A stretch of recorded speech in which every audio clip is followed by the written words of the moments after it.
Hi, Ben here, and we're back in the workshop, finally. So happy New Year to you all. Hopefully you had a good Christmas and a good New Year, and hopefully you also managed to stay away from this flu-y lurgy that everybody seemed to have. Certainly everybody in the UK seemed to go down with it, and we did as well. So we haven't been in the workshop for the last couple of weeks, but we're finally feeling a bit better. We've come into the workshop, starting to put it back to rights. Also, it's a good time of year to sort of tidy up, add extra equipment to the workshop, and we thought we'd introduce some of the new stuff that we managed to acquire over the Christmas period. So I heard from a friend of mine he was a knife maker. He's sort of retiring from the knife making scene, so he had a kiln and a grinder that were sat in his workshop, and he was feeling a bit upset because they were all covered in dust. So he messaged me and said, would I be interested in another kiln for the workshop, which I said yes. It might seem extravagant to have 3 kilns in your workshop, but it means that I can run each kiln for different steels, different temperatures, so I can be doing multiple jobs all in one day. So it's kind of nice feeling to have that extra kiln in the workshop.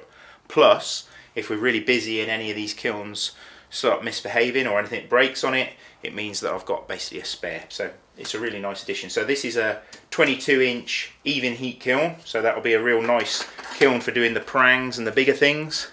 So we've already done a heat treat in it, we've already done a couple of parang blades in there and things. Another good addition was a friend was tidying out his garage, and he had this metal workbench, which I thought would be fantastic for the kilns to go on. We've added some wheels to it, so come the summertime we'll be able to wheel the kilns outside, so any smoke or any fumes coming off the oil and stuff when we're heat treating, that will just be outside and not trapped in the workshop. So really quite nice, and it also allows me to store all my things underneath the workbench as well. So I've got my 3 different types of oil that I use for the oil hardening steel, and I've also got my liquid nitrogen dewars stored nicely under there, and they're all on little carts with wheels, so I can pull them out when I need to. So yeah, like I say, we've got quite a lineup now. So we've got 2 22-inch Evenheat kilns, and then I've got my old faithful 13.5-inch Evenheat kiln that I've had for probably at least 8 years now. So very happy with the Evenheat kilns, very reliable, never had any problems with them. I don't think I've even had an element or a thermocouple go on me as yet, touch wood. So yeah, brilliant bits of kit. Another little addition, seems kind of simple to most people, but I've just added this woodworking vise to the bench. Now, why is a woodworking vise useful in a metal department? Well, I'm going to use this for applying pressure onto my plates. These are aluminium plates that I use for plate quenching the stainless steels that are wrapped in foil. So you need to apply pressure to draw all the heat out of the steel very quickly. So this will allow me to use this quick release vise, and I can stack the blades up, and then I can apply a real good deal of pressure to the blades, keeping them really nice and straight, and also making sure that all the heat gets sucked out of them really quickly. Up until now I've been lifting this great big heavy Avery weight on top of the aluminium plates, and I've just worked out today that that's actually 25 kilos, so that's going to save my back. Okay, maybe the guns aren't going to be quite as big, but yeah, having this vise is going to be a really nice addition. Also managed to get another little simple bit of kit for the surface grinder next door, which I want to show you as well. So this is my Jones & Shipman surface grinder. It's an old piece of equipment that I managed to get second hand. When I got it, it actually still had the original stone wheel on there. And I found through a friend in the States, he suggested that I get one of these belt conversion kits. So a guy called Jason Bridwell made this for me, and it's fantastic. What it allows me to do is change the belts really quickly, so I can have different grits. So I can use a very coarse belt for heavy stock removal, and then go right down to these very fine Trizac belts and give a real good surface finish. So maybe we'll show you how this all works in an additional video at a later date, but the thing that I got really excited about was I finally managed to find one of these. I've been searching one for a long time, and these are called a Sine Table. So it's a magnetic table. This is the magnetic chuck that I normally use, but this sits on top of it, and it's an additional small little magnetic chuck which is you can turn on and off, which makes it really easy to take the blades on and off. But what it allows me to do is to apply a shim, an accurate shim underneath this end, because it pivots at this point, and it will allow me to create an angle. And I can do a little bit of maths, not that I like doing too much maths, but I can measure the thickness of my blade and then basically subtract half the amount that I want to remove off each side and apply a shim under there and stick the blade on the chuck, and I will grind one side and then flip it over and double the thickness of the shim underneath the sine plate, and what it will allow me to do is very accurately and efficiently create tapered tangs.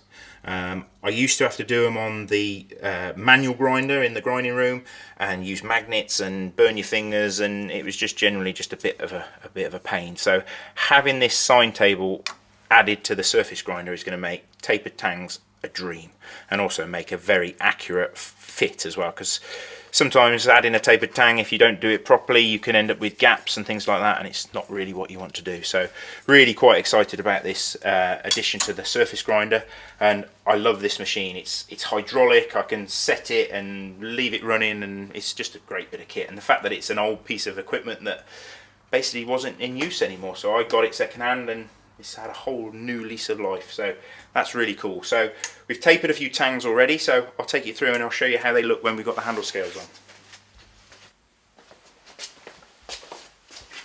So we've got some of the first few blades that we've tapered on that Sine Table, and we've actually got some really nice handle scales on there.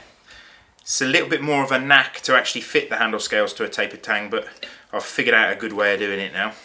But yeah, we've got some really nice different handle materials on there, and I think they look really smart. Obviously we haven't shaped these yet, all we've done is cleaned up the profile, but you can really start to see that tapered tang.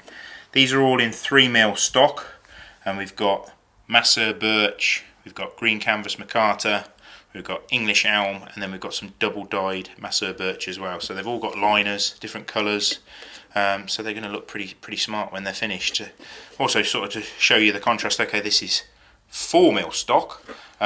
This is what the customer requested, 4mm RWL 34, but without the tapered tang. So you can sort of see the difference in the actual overall look of it.